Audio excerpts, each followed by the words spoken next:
Bien le bonjour. Je vous fais cette vidéo pour parler avec vous de mes lectures du mois de juillet. J'ai fait à peu près 81 lectures si je ne me trompe pas. Il doit y avoir 5 romans, 25 BD et du coup 51 mangas. J'ai lu pas mal de mangas ce mois-ci, surtout des sagas où il y avait 12, 9, 11 tomes. Donc du coup c'est pour ça que le chiffre est assez élevé. Donc voilà, je vais revenir avec vous sur les 10 lectures qui m'ont le plus marqué ce mois-ci. On va commencer avec la saga, le manga Une sacrée mamie. J'ai lu 11 tomes si je ne me trompe pas. C'est l'histoire d'un jeune garçon qui vit avec sa mère et son frère, mais sa mère n'a pas assez pour entretenir ses deux enfants. Donc du coup, elle envoie son dernier vivre à la campagne chez sa grand-mère. Mais sa grand-mère est très pauvre et donc du coup il y a toute une relation qui va se nouer entre le petit-fils, la grand-mère, les villageois, les camarades de classe, enfin c'est très intéressant au niveau social, au niveau solidaire. Ça parle de pauvreté, mais ça parle de comment bien vivre sa pauvreté et de l'assumer. Ça parle du coup de recyclage, de s'adapter, de ne pas vouloir toujours plus consommer. Enfin, il y a aussi énormément de bons sentiments au niveau familiaux, amicaux et même amoureux. Donc j'ai énormément aimé cette lecture, j'avais un peu appréhendé parce que comme je le dis j'avais les 11 tomes à lire et ça faisait beaucoup d'un coup. Mais finalement à force d'en lire 2 ou 3 par journée, c'est allé assez rapidement. Toujours dans les mangas, par la suite j'ai lu L'Enfant et le Maudit. Donc là on arrive dans quelque chose d'un peu plus sombre. C'est l'histoire, je ne saurais pas trop comment l'expliquer en fait, de deux dieux, un de la lumière et un de l'ombre, qui ont fait des créatures différentes, les hommes et les maudits, et certains vivent à l'intérieur du pays et d'autres vivent à l'extérieur du pays. Les humains vivent à l'intérieur du pays et les maudits vivent à l'extérieur du pays. Quand un humain rentre en contact avec un maudit, en contact physique j'entends, il devient maudit à son tour et donc du coup est exclu de la communauté. Enfin bref. L'histoire parle d'une petite fille qui se retrouve, une petite humaine qui se retrouve à l'extérieur de la communauté et qui est élevée par un maudit. Et on cherche à comprendre comment ça se fait que elle ne soit... Si elle a été mise en gros à l'extérieur de la communauté, ça veut dire qu'elle est maudite elle aussi. Pourquoi elle ne se transforme pas? Enfin bref, il y a toute une histoire de filiation, d'acceptation des différences et tout, de religion aussi énormément. La religion est très prégnante dedans, qui est très intéressante et du coup j'ai apprécié ce manga. En plus il est très simple en noir et blanc forcément, mais les contrastes sont très nets. Des fois il y a beaucoup plus d'illustrations que de paroles pour montrer les choses au lieu que de les dire. Et du coup ça m'a énormément plu. Un petit peu l'univers triste et tout ça pour arriver sur un autre manga que j'ai lu, enfin une série de mangas du coup. La Lanterne de Nyx. Alors là par contre au niveau couleur on est pumpé up, hein. Chaque tome il y a une couleur différente, c'est très vif, très fun. C'est l'histoire d'une jeune fille qui va être embauchée dans ce qu'on pourrait appeler, comment dire ça, une brocante. C'est un homme qui est métis, à moitié asiatique, à moitié européen, et qui est gérant d'une entreprise qui fait à la fois de l'importation de choses orientales, enfin non, occidentales, et à la fois qui fait, importation d'occidental et exportation de choses orientales, enfin bref. Il mène ses affaires pour proposer diverses choses aux occidentaux et aux orientaux. Et cette jeune fille qui ne sait pas lire, pas écrire, va être embauchée parce qu'elle aurait un soi-disant don. Quand elle touche un objet, elle est capable de ressentir ce que son propriétaire a vécu avant et ce qu'il verra, ce qu'il ressentira dans le futur. Au fil du temps, une amitié va se lier entre elle, la propriétaire, et l'autre personne qui travaille. On va rencontrer pas mal de personnages aussi qui vont petit à petit graviter autour d'eux. J'ai énormément aimé cette lecture jusqu'au tome 5 en fait. Jusqu'au tome 5 j'ai trouvé ça génial. Et au tome 6 j'avoue que j'ai été super déçue parce que j'ai trouvé la fin bâclée en fait. J'aurais aimé en avoir plus, que ça soit plus développé et que ça se finisse pas comme ça quoi. Que... voilà, on nous laisse un peu sur notre fin clairement. Dans les choses trop pipou que j'ai lu récemment, après m'être tapé les carnets de l'apothicaire et les Story Bride Story, je sais plus. Et ben là j'ai commencé les 2 tomes de Blissful Land. C'est l'histoire d'un jeune garçon, alors on est je pense quelque chose vers le Népal. On doit être je sais plus au 17e ou 18e siècle. Et c'est un jeune médecin, apothicaire, herboriste. Il est dans son village et il a une très bonne réputation si je puis dire, mais il est assez jeune. Je dirais qu'il a autour des 18-20 ans. Et sans lui dire, en fait, ses parents décident de le marier. Une jeune fille débarque dans sa maison et puis petit à petit il va se rendre compte en fait c'est sa fiancée, c'est la personne avec qui il va devoir se marier. Et donc là j'en suis qu'aux 2 premiers tomes, donc on voit comment la relation commence à se faire entre eux. Et ça me fait énormément penser justement à la série que je viens de vous dire, Bride Story. Donc franchement j'ai adoré. Au niveau des good vibes, c'est frais, c'est léger, c'est simple, c'est trop choupi en plus. Le style graphique, ils sont à tomber les 2 petits, donc voilà, j'aime beaucoup. Alors ce mois-ci j'ai lu énormément de BD, mais je vais m'arrêter sur 3 principalement. J'ai lu Genre Queer.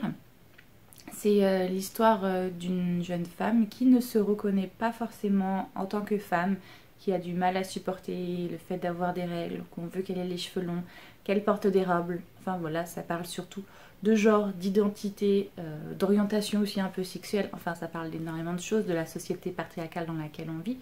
Et donc du coup, c'est une lecture qui me tenait à cœur. Quand je l'ai vue arriver dans les nouveautés, je me suis dit, direct, je la prends, je la lis. J'ai bien aimé, je vais pas dire le contraire, hein, c'est une lecture qui m'a plu, mais je n'ai pas non plus été transcendée. Je n'irai pas jusqu'à dire, par exemple, j'ai lu Transition, qui pour le coup m'a beaucoup plus parlé, m'a beaucoup plus plu, et un autre dont je vais vous parler juste après, que j'ai lu celui-là ce mois-ci, Transition, j'ai lu il y a quelques mois déjà.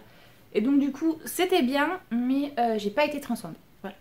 J'ai lu aussi dans le même genre du coup Coming In, et pour le coup m'a beaucoup plus plu et impacté que Genre Queer que j'avais lu genre 1 semaine avant, peut-être 2 semaines maximum avant.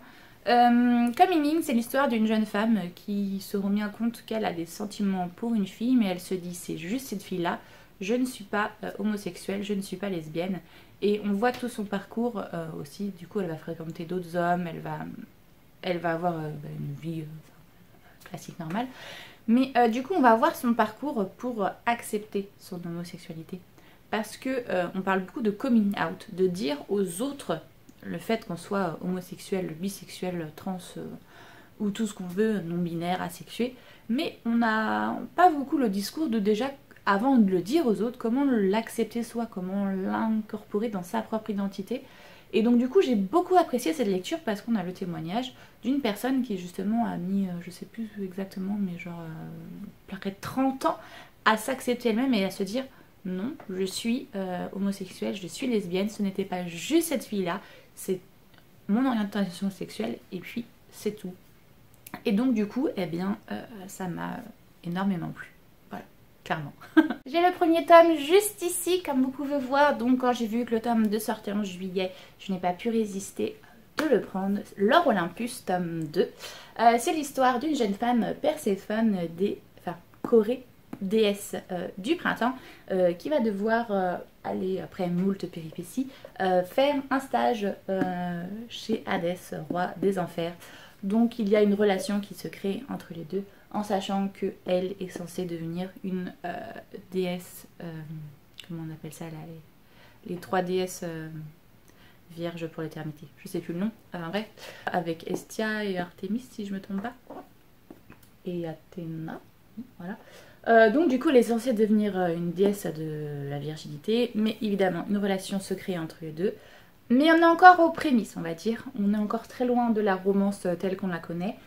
Parce que lui-même est en relation avec une infimité. Et elle est très jeune et lui du coup beaucoup plus vieux. Donc il y a un rapport décalage, âge.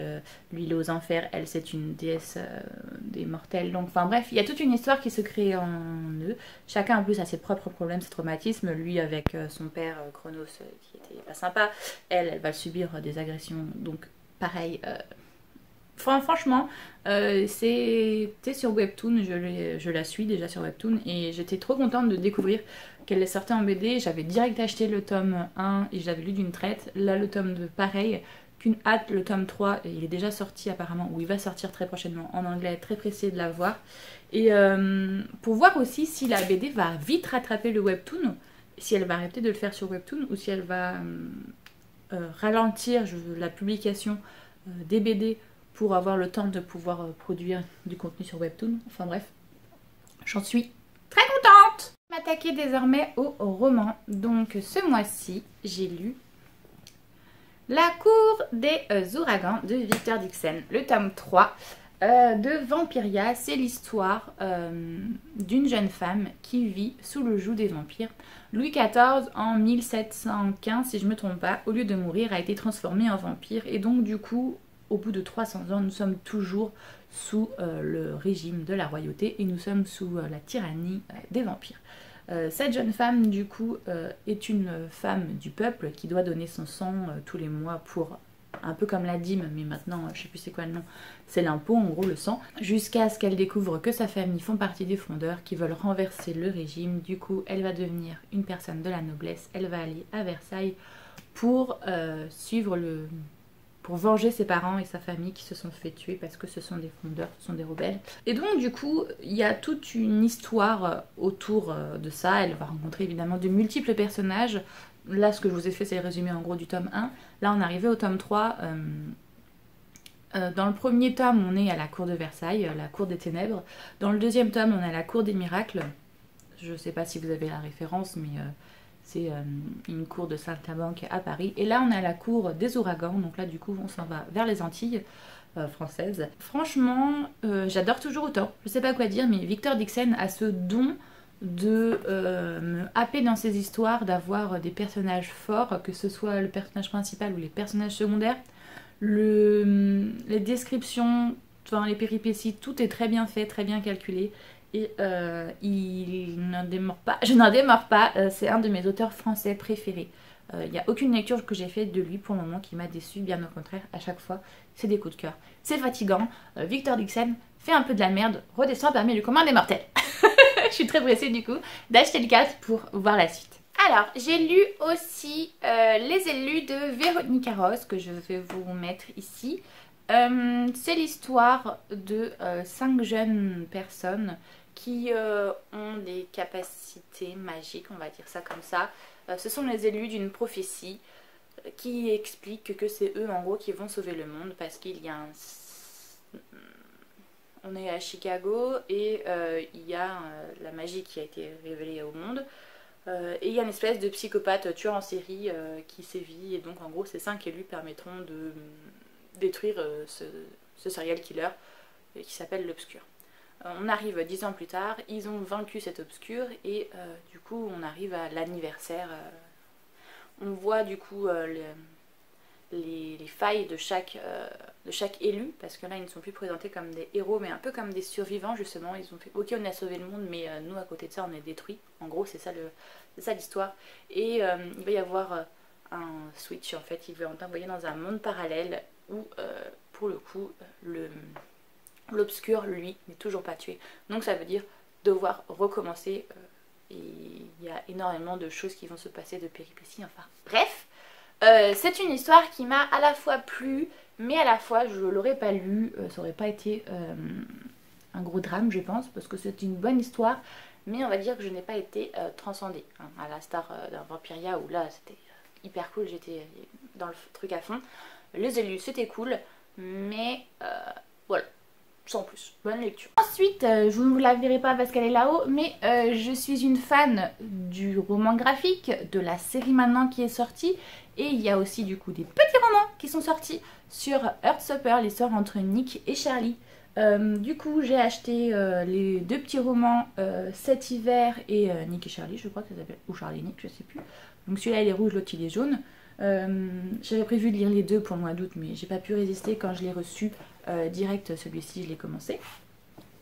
C'est l'histoire de Nick qui non, de Charlie, pardon, je confonds toujours de Charlie qui est ouvertement homosexuel depuis plus d'1 an dans son lycée et un nouvel arrivant, oui, Nick, lui qui a 2 ans de plus que lui, ils vont être dans un même cours, ils vont se rencontrer, s'apprivoiser, devenir amis ou plus, parce que lui est ouvertement gay et lui a l'air d'être hétéro, et une relation va se créer autour de 2. Ça c'est l'histoire d'Heartstopper, voilà.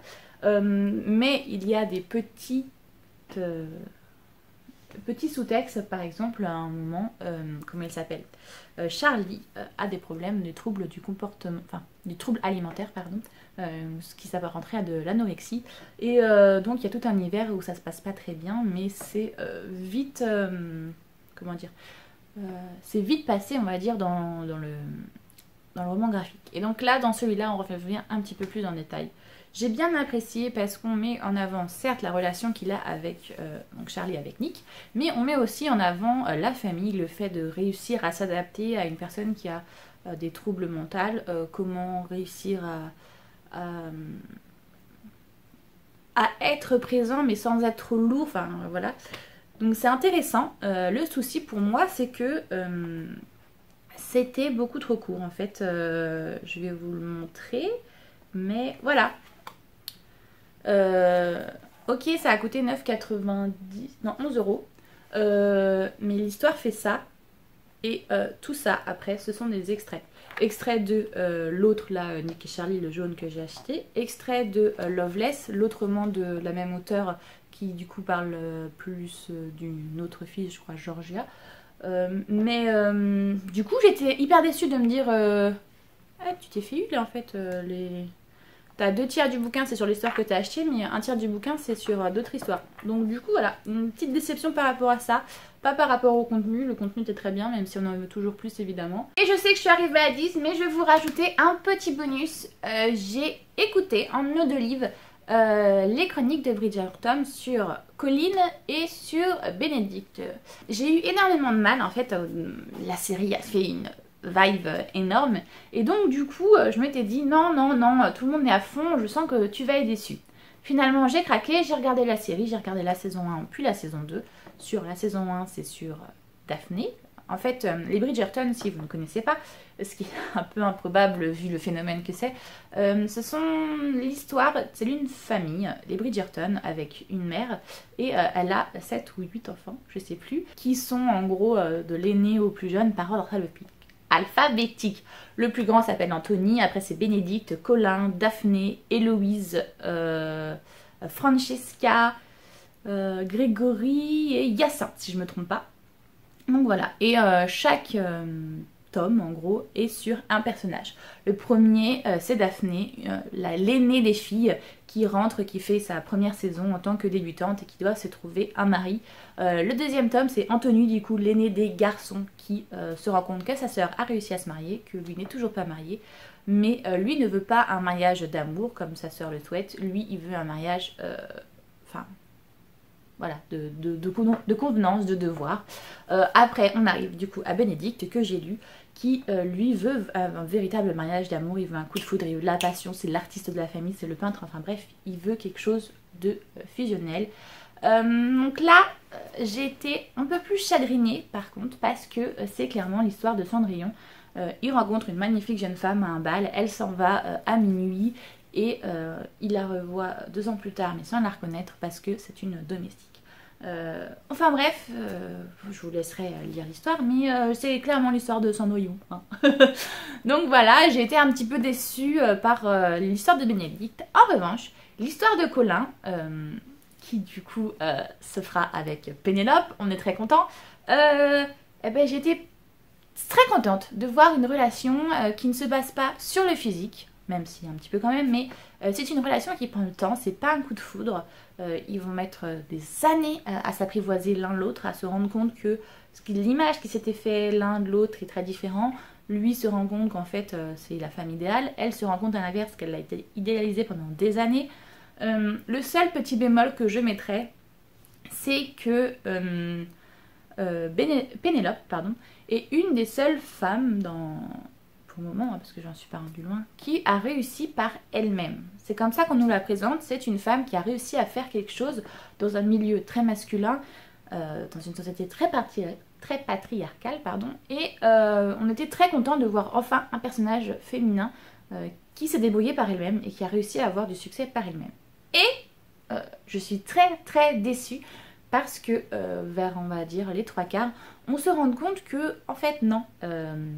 Bon, c'est bien elle qui a fait les chroniques, c'est bien elle qui a réussi, mais elle a réussi parce que un homme l'a aidé, un homme lui a mis le pied à l'étrier, a fait en sorte que ça fonctionne. Et du coup, ça m'a un peu énervée, je l'avoue totalement. J'étais en mode, fais chier quoi, l'auteur t'étais pas obligé d'arriver à ça, c'était pas du tout obligatoire, bien au contraire, ça montrait une facette de la personnalité de Pénélope qui était très intéressant. Et du coup, j'étais pas contente après l'auteur, clairement, pas du tout.